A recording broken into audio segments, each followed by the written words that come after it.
Oh, j'ai commencé à découper la carreau de Moyave pour la mettre sur le DF7. Bon, déjà, vous êtes obligé de découper le pare-brise vachement grand.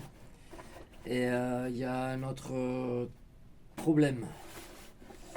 Après, ça va s'adapter. Bon, j'ai contacté les messieurs d'Alsace, ils m'ont répondu. Oui, ils m'ont confirmé que la carreau était plus longue que l'autre. Donc voilà, c'est parce que là, il manque le...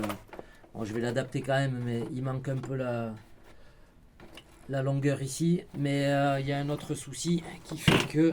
Bon là, j'y suis allé franco à la meuleuse. Ah, parce qu'il faut découper toute la partie... il faut découper toute la partie arrière qui est là. Donc j'y suis allé franco à la meuleuse sans pitié. Pour m'apercevoir que, alors oui, je vais l'adapter, mais il y a un petit truc qui va faire que, il y a un petit truc qui va faire que, après moi je vais jouer un peu sur voilà, le plastique, sur le pliage du plastique, peut-être chauffer un peu, mais je vais vous montrer ça de suite. C'est que en fait, voilà, ça c'est la carreau du DF7. Et je sais pas si... Ouais, vous devez voir. La différence qu'il y a, c'est la hauteur de toit. Ouais, là on voit bien. Vous avez la hauteur de toit. Et la partie arrière, je vais vous montrer après, mais je vais vous tourner après. Et il faudrait que le toit soit en fait ici. Voilà. Et vous voyez, du coup, ça lève vachement le capot. Voilà, parce que la cabine est plus haute de celui-ci. Et derrière, le problème que ça fait, c'est que sur le Moyave, il relève. Sur le Moyave, il relève, alors que l'autre, il est droit. Donc, vous voyez, pour le fixer, il y a l'avantage, c'est que là, il y a un petit creux dedans. Je vais utiliser ça. Je vais utiliser ça pour attraper le jeu, mais il faudra peut-être que je mette une petite rondelle en dessous pour attraper un petit plot pour attraper. Voilà. Du coup, ça, il va falloir un peu. Donc, le problème, ouais, c'est la hauteur de la cabine. La hauteur de la cabine qui fait que ça pourra s'adapter, mais vous allez devoir sacrément travailler sur le morceau. Voilà, parce qu'il y a... Ça n'a pas l'air, mais il y a quand même... ouais, il y a un bon centimètre et demi de décalage sur la hauteur. Donc c'est pas... C'est compliqué. Mais bon, ça va s'adapter. Mais va falloir... là, je vais défoncer l'arrière. Je vais découper un peu ces trucs là qui vont gêner. Je vais chauffer et tirer un peu le plastique. Je vais essayer du moins. Là, moi après, je vais surtout découper j'avais laissé les bas de caisse là pour que ce soit bien rigide sur les côtés. Ça, je vais le découper. Voilà, la carreau sera un peu plus haute quand même par rapport à... Elle descendra moins sur les côtés. On verra ce que ça donne. De toute façon, c'est un essai et après, si j'arrive à l'adapter comme ça va être cool. J'en commanderai une à Jean et Thomas, une autre, la nouvelle version.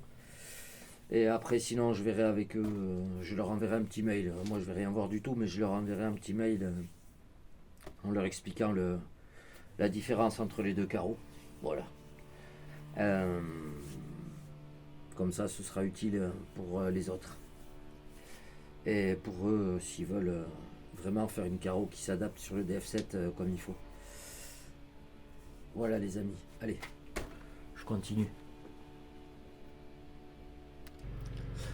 Bon allez. Là, je vais vous montrer. Bon, moi je vois pas ce que je fais à l'écran donc. Là, vous devrez, parce que vu l'épaisseur de la carreau de Jean et Thomas là, si vous voyez sur la cage, vous avez cette pièce.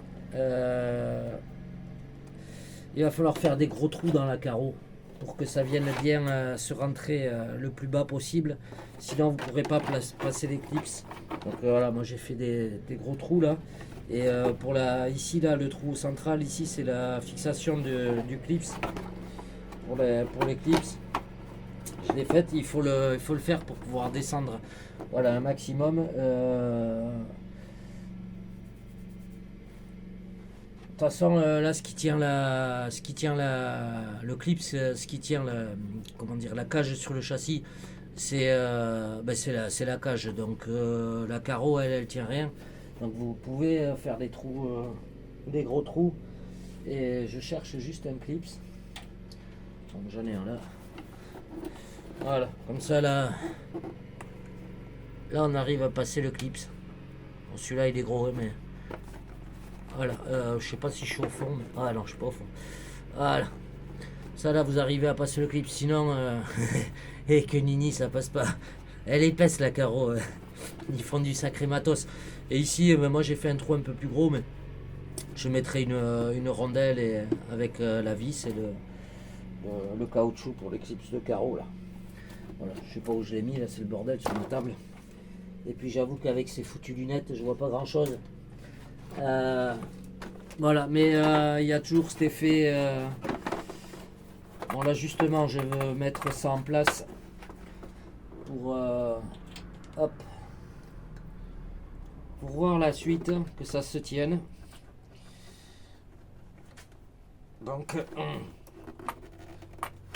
si j'arrive à mettre le clip de carreau, ça c'est des clips AliExpress. Ah ben tiens, j'en ai un là. Voilà, mais il faudra absolument faire des gros trous pour que vous puissiez passer le clip. Sinon vous allez clairement pas y arriver. Ils me font chier ces clips là que j'ai acheté.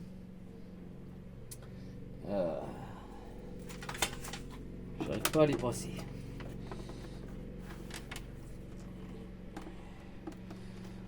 Là. Ah, il faudra vraiment que la carreau s'incruste dans les supports de trucs. Voilà ce qui se passe. Quand vous le fixez, vous avez vu comment ça se lève derrière. Et bon, après une fois vissé au toit, on devrait bien tomber. Moi je vais un peu raboter ici encore au niveau du pare-brise pour que la barre de LED puisse passer, parce que là elle force un peu. Là on est pas mal. On sera pas mal. Puis je mettrai un petit coup de décapeur thermique. Là je vais essayer de vous montrer derrière l'effet, ce qui se passe. Si vous voyez, la carreau elle est vachement surélevée et le support il est là. Bon, normalement elle est là, la carreau. Voilà. Posée de base, la carreau elle est là. Vous avez vu le support, il est à ce niveau là. Ouais, vous voyez pas. Le support il est à ce niveau là. Je vois pas du tout ce que je fais comme ça. Donc le problème c'est qu'il faut vachement descendre encore. Bon, je vais y arriver, mais il faudra mettre une entretoise ici entre les deux avec une vis plus longue. Voilà. Bon, après c'est fixé sur les côtés. Une fois bien fixé sur les côtés à la hauteur,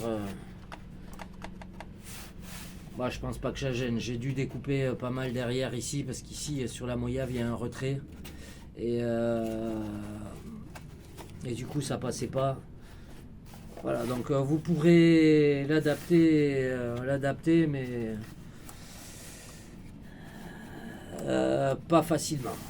Voilà, pas facilement du tout, mais c'est faisable, mais c'est pas.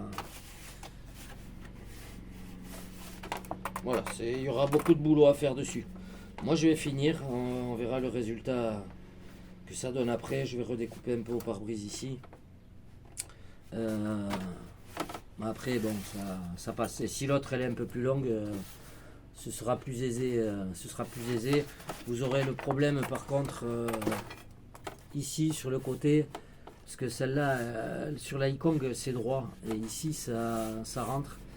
Donc ce sera un peu plus compliqué pour aller se fixer là. Voilà, pour aller se fixer ici, quoi. Vous voyez, ça, c'est un peu loin. Donc on va voir en chauffant un peu. Je vais arriver à rattraper ça peut-être. Voilà. Parce que ça protège quand même bien les bavettes. Parce que quand j'ai roulé la version avec les roues ZD Racing, moi je vous ai pas montré, mais vu qu'il n'y a rien qui protège les bavettes ici en caoutchouc, ça les arrache. Voilà, ça les arrache. Ça se monte. Mais c'est pas idéal. Bon après, au moins sur l'écrasement de la suspension, là, on est sûr de pas toucher la carreau, quoi. Ah si, ça frotte un peu ici, mais ça il suffira de décaler un peu. Ouais, ça c'est parce qu'il n'est pas décalé là. Voilà, il faudrait que ce soit à cette hauteur ici. Bon, ça se fait. Ça se fait. Allez, je continue. Bon, il y a un truc qu'il va falloir que je découpe. Là, je viens de regarder. C'est cette partie ici, là. Voilà, je vais la découper sur la ligne et on va venir en biais ici, comme ça. Voilà, je vais redécouper droit ici, plus bas. Et donc, je vais enlever tout ce triangle des deux côtés. Ça va me permettre d'avoir de la souplesse sur l'aile ici. Voilà, et il restera encore toute cette matière pour se tenir, hein. Bon, après c'est vraiment épais, donc voilà. Mais là je vais pas avoir le choix pour pouvoir étirer, parce que là vous voyez je peux pas étirer comme il faut. Là ça va permettre de tricher un peu, de jouer. Voilà, je vais faire ça tout de suite. J'y vais à grand coup de meuleuse, hein. Voilà, c'est si vous n'avez pas d'outils et pas la place. Bon, après c'est la scie à métaux au cutter, mais là c'est tellement épais que j'ai fait un peu au cutter, mais voilà. C'est scie à métaux et meuleuse d'angle. Avec disque fer à tronçonner. Et les enfants, faites gaffe, c'est dangereux. C'est des machines très dangereuses, ça. Surtout quand on enlève le cache. Ne jouez pas avec ça. C'est des machines, ça. Voilà.